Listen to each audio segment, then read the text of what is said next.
Hello my dear students, welcome to e-learning. In this video, we will be discussing the long reading text of English that is Swami and Friends by R.K. Narayan. In this video, we will be briefing about the writer, the plot, and the characters. First, let us discuss in brief about the writer. R.K. Narayan. His real name is Rasipuram Krishna Swami Iyer Narayan Swami, born on 10 October 1906 and died on 13th May 2001. Commonly known as R.K. Narayan, was an Indian writer known for his work set in the fictional South Indian town of Malguri. The fictional town of Malguri was first introduced in Swami and Friends. Narayan's The Financial Expert was hailed as one of the most original works of 1951 and Sahitya Academy Award winner. The Guide was adapted for film, winning a Filmfare Award for Best Film and for Broadway. R.K. Narayan was born into a middle-class family of the Tamil Brahmin caste, a notably intellectual and creative group within India's system of social caste. Although writing was an uncommon career for Indian men of his time, his family was supportive of his choice. Narayan also broke with tradition by deciding to forego an arranged marriage and instead chose his own wife, although she died of typhoid fever in 1939, only 5 years after their marriage. Narayan raised his own daughter on his own and never remarried. Swami and Friends is the first of a trilogy of novels written by R.K.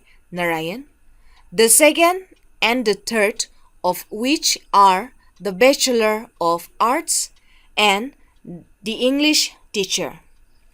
It was his first published book and was championed by the English author Graham Greene, Narayan's friend and mentor.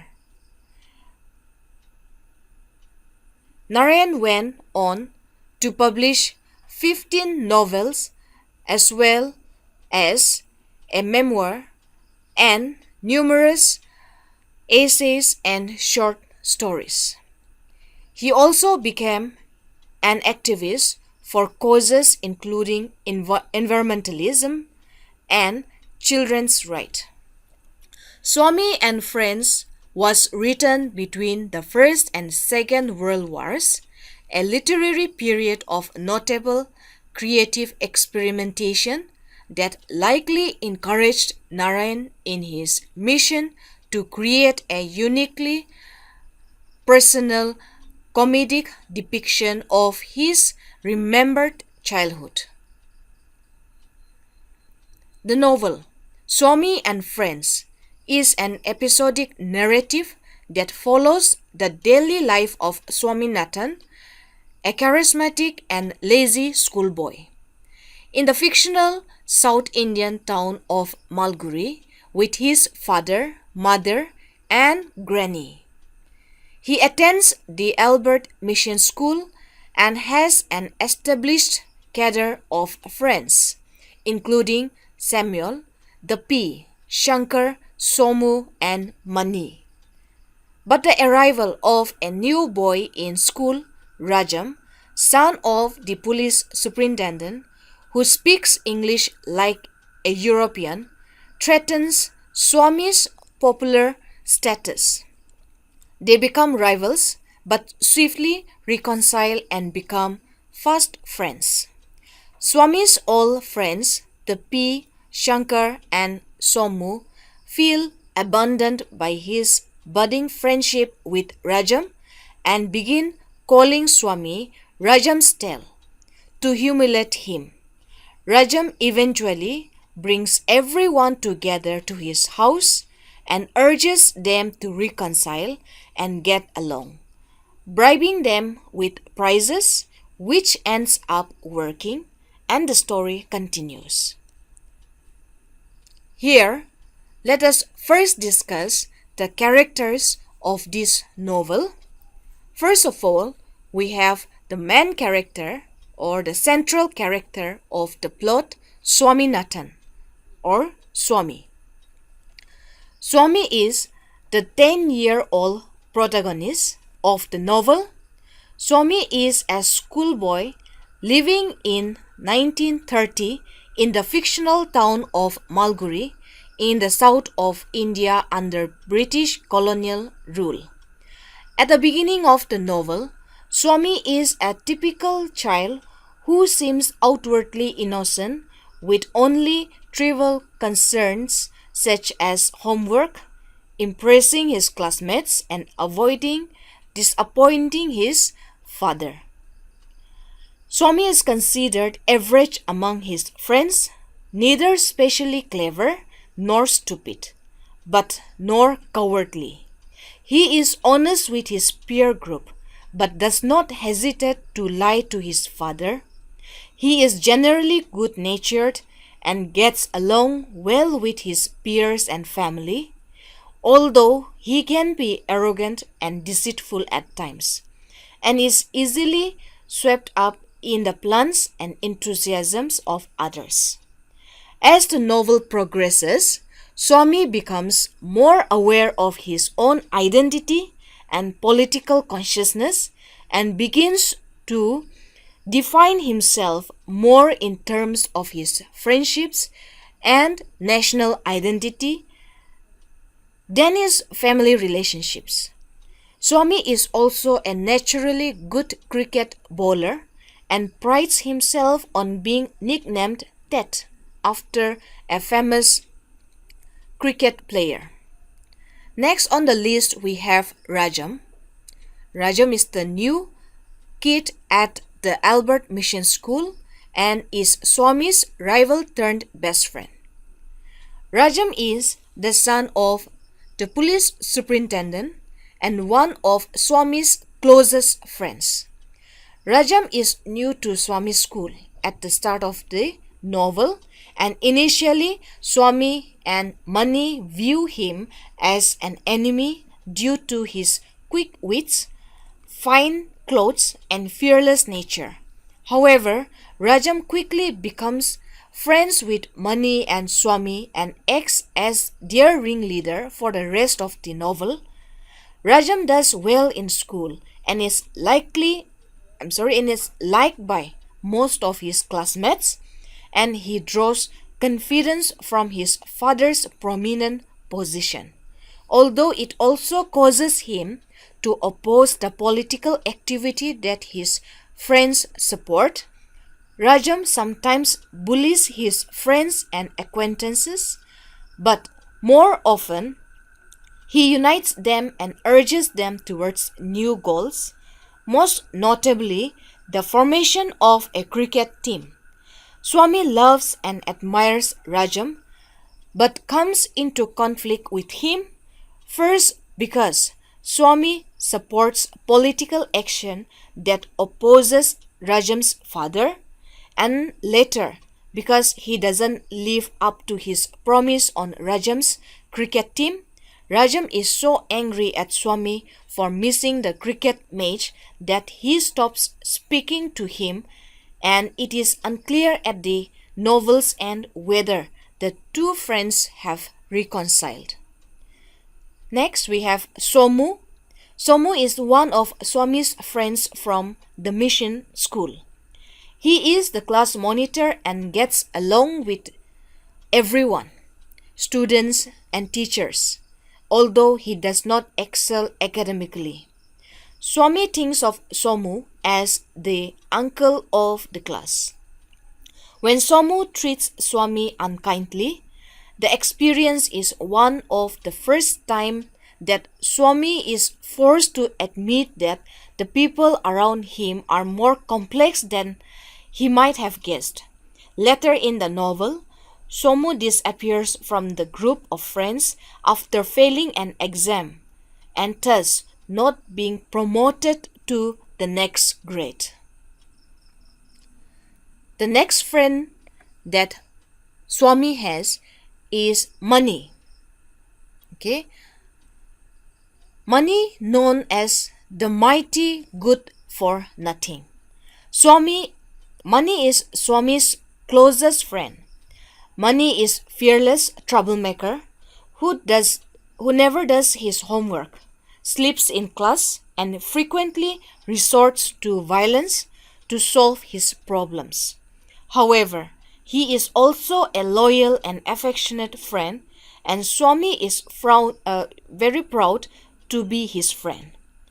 Money often plays a supporting role in Swami and Rajam's friendship, though at the end of the novel it is Money rather than Swami who takes on the role of Rajam's best friend. Money lives with a frightening uncle, but very little is known about his family or background. Next, Shankar. Shankar is one of Swami's friend from the mission school, known as the most brilliant boy of the class. Swami admires Shankar's intelligence and relies on him for guidance at school. Shankar eventually leaves Malguri when his father is transferred to a new town, and although he writes to Rajam and his friends intend to reply, they fall out of touch after realizing that they don't have Shankar's new address. Next we have Samuel, or the P. The P, whose real name is Samuel, is a small boy in Swami's class at the mission school. Although Swami acknowledges that the P is ordinary in most ways, they become friends over their shared sense of humor, and Swami can laugh with the P in a way that he cannot with others. Swami is less close with the P after changing schools, but the P still joins the cricket team founded by Rajam. The P is also Swami's only Christian friend, although he does not speak up for his Christian beliefs in the conflict between Swami and Mr. Ebenezer. The next character we have is Swami's father. Swaminathan's father is a lawyer by profession. He is stern and authoritarian, but caring. He worries about his son's studies and encourages him to study hard. Sometimes he is overly strict, but later in the novel, he also shows his concern for the well-being of his son. Swami's mother. Swaminathan's mother is in charge of the house and cares for Swami both materially and emotionally. She defends Swami in his arguments with his father. However, her appearances are occasional. She is the character that Swami misses the most when he runs away from the house. Swami's grandmother. Granny is described as sweet and sleepy lady whom Swami will often go to and tell stories about his day. She is a religious woman. She tells Swami the stories of her past. Her relationship with Swami changes throughout the novel. Swami's younger brother. He is the only sibling to Swami. He is born midway through the novel. He captures the prime attention of his family. Swami too cares for his little brother. However, this character has no major role as he remains a child throughout the novel. Here we have few more characters, some minor characters too. The first one, Mr. Ebenezer.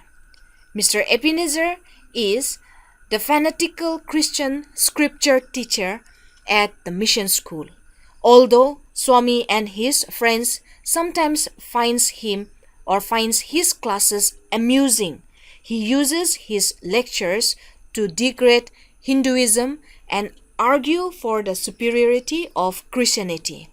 After Swami reports Ebenezer's behavior, the mission school headmaster scolds the teacher, but ultimately it seems that Ebenezer is allowed to carry on teaching as before. Later, Ebenezer appears only as a benign figure in the school crowd, one who Swami even comes to view fondly after his trouble at the board school. Next, mission school headmaster. The mission school headmaster is a primary antagonist for Swami in the novel's early chapter. Although he confronts Ebenezer about his mistreatment of Swami, he also calls Swami foolish for telling his father what happened in scripture class and asks Swami to rely only on him in the future. Later, the headmaster's intimidating interrogation of the students who participated in the protest goads Swami into renouncing the mission school and ultimately transferring to the board school. However, in comparison to the abhorrent board school headmaster, Swami eventually comes to think of the mission school headmaster as dignified and respectable. Few minor characters are the coachman. The coachman who promised to give or provide a hoop to Swami, and the coachman's son. The coachman's son. Next we have Karupan. Karupan is a young boy who was bullied by Mani, Rajam and Swami while he was driving his cart. Dr. Kesavan. Dr. Kesavan is a physician whom Swami goes to in an effort to get a medical certificate, saying he can miss school drill practice in order to go to cricket. To cricket practice. And this is Dr. Kesavan laughs at Swami's self-diagnosis of delirium and pronounces him healthy, but says that he will talk to the board school headmaster to get Swami excused from drill practice. However, Dr. Kesavan does not talk to the headmaster at all, which leads to Swami's punishment and eventually departure from school. Swami curses Dr. Kesavan for lying, and this episode is another of Swami's formative experiences of betrayal. Mr. Nair. Mr. Nair is the district forest officer who helps Swami return home after being lost. Swami initially confuses him with his own father, indicating the sense of loss and disorientation that Swami undergoes as he matures. Later, Swami feels guilty for forgetting to say goodbye to Mr. Nair and worries that he did not show appropriate gratitude for his role, again drawing a parallel between Mr. Nair and Swami's actual father. However, Mr. Nair also lies to Swami about the day of the cricket, presumably because to keep him calm, and causes him not to realize he is missing the cricket match until it is already over. Next, we have Ranga. Ranga is the cartman who finds Swami unconscious after his night wandering lost in the wilderness. He rescues Swami by bringing him to Mr. Nair, thinking himself too simple to know what to do. Ranga is one of few peasant whose character in the novel is notable, and Swami knows little of his role in the rescue and does not think to thank him later. So my dear students, this is all for this video, and this is not the end of the explanation. We will be discussing the novel, and we will also be discussing the theme of this novel in the next video. So keep watching the video. Thank you.